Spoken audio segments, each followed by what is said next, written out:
권현 선생님입니다. 자, 우리가 지금 이제 곧 있으면 이제 개학이 다가오는데 열심히 공부들 하고 계신지 학생 종합전형 준비하고 계신지 모르겠습니다. 자, 입결에 대해서 또 이번 시간에 말씀을 드리겠습니다. 왜 입결이 서울권에 뭐 서울대학교도 70%, 90%, 80% 코스로 잡으면 3등급, 3.5등급 학과에 따라서는 인서울권 대학 4점 초반까지도 왜 학생부 종합전형입니다. 학생부 교과는 그게 안 되죠.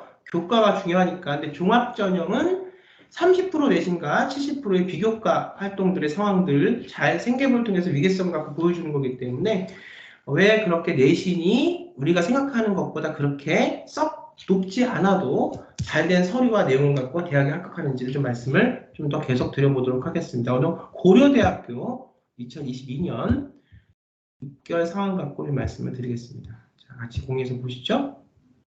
자, 고려대학교 2022년 입결 교과 성적은 50% 기준 컷입니다. 학생부 종합전형에서 고려대학교는 계열 적합성이 이제 학생부 종합전형이죠. 50% 컷으로 보니까 한 70% 컷으로 내려서 보면 2.60이 50%면 한 2.7, 2.8 정도 될 겁니다.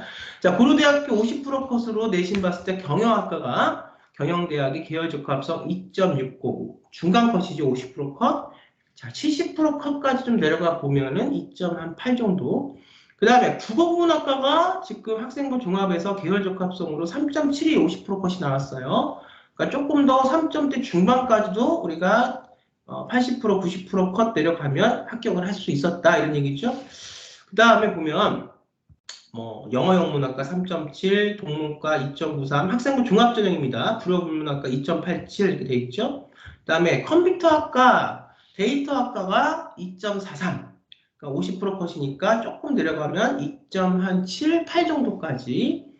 그 다음에 국제학부 2.83, 50% 컷이니까 3등급 초반까지 충분히 합격이 가능했던 내신만 봤을 때 서류 내용이 굉장히 물론 잘 돼 있었겠지만 내신만 봤을 때 그렇다는 얘기고, 바이오이용공학과 학부에서 고려대학교 3.64가 50% 컷이니까 내신 4점대 초반까지도 3점대 후반 혹은 4점대 초반까지도 우리가 80%, 90% 컷으로 봤을 때는 합격을 가능했다 이렇게 볼 수 있습니다. 보건환경융합과 학부에서 고려대학교 4.61이 50% 컷이었습니다.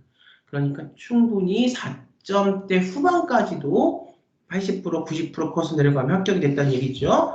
그 다음에 스마트 보안학과, 고려대학교 스마트 보안학과에서 4.30이 학생부 종합전형, 계열 적합성 4.30이 50% 컷이었다. 그러면 4점대 중반을 넘어서 후반까지도 충분히 가능했다 그 얘기죠. 생명과학부 3.74, 그러니까 3점대 후반 혹은 4점대 초반까지도 충분히 고려대학교 학생부 종합적 계열 적합성 전형으로 내신만 봤을 때, 물론 서류가 굉장히 얼마나 잘 돼 있으면 3점대 지금 후반도 넘어서 3.74가 50% 컷이었겠냐마는 그래도 이제 굉장히 내신만 봤을 때는 합격을 했다. 4점대 초반 식품공학과서 고려대학교 50% 컷이었습니다. 학생부 종합전형 내신 입결만 말씀을 드립니다. 그 다음에 우리가 3.78 신소대공학부 50% 컷이었을 때 80%, 90% 컷 넘어가면 3점대 후반, 4점대 초반도 가능했었다. 건축사회환경공학부 3.86. 자, 역시 70, 80% 컷으로 가면 4점대 초반. 건축학과 고려대학교 학생부 종합전형 4.09가 나왔습니다. 50% 컷이. 그랬을 때 4점 중반까지도 가능했겠네요. 합격. 그쵸? 반도체공학과도 4점 중반까지 70%, 80% 컷으로 내려가면 가능했을 겁니다. 자, 그 다음에 사범대 넘어가고요. 자, 그렇습니다. 간호학과. 자, 그럼 우리가 고려대학교도 지금 컷들이 50% 컷으로 봤을 때 뭐 그렇게 아주 막 정말 교과 전형과 공부로만 해서 가는 전형하고는 굉장히 차이를 보이죠. 이건 제가 저번 연도에도 서울대학교서부터 해서 우리 서울에 있는 인서울권 대학교를 다 찍어서 내신 입결은 제가 이미 보여드렸죠. 제가 이제 말씀드리는 건 희망을 잃지 말고 보면은 내신 때문에 이걸 해서 공부를 해서 해도 안 될 것 같아서 학생부 종합전형을 포기한다. 이런 학생들도 간혹가다 좀 있는데 그거는 이제 핑계에 불과하죠. 우리가 지금 다 정보가 공개되고 있는 세상이고 제가 20년 전부터 누누이 말씀드린 내신도 물론 중요하지만 학생부 종합전형은 교과전형과 달리 내신만 들어가는 전형이 아니라 서류를 어떻게 소재를 갖고 잘 나만의 것을 독창적으로 입학사무관한테 잘 보여줄 수 있고 또 나의 어떤 그 생각과 나의 모든 그런 그 과정들이 어떻게 변하는 학생부 종합전형의 매해마다의 관점과 기준에 맞게 성계부를 만들고 생계부 대체서식을 성장시켜 가냐의 게임이다 말씀을 드렸습니다.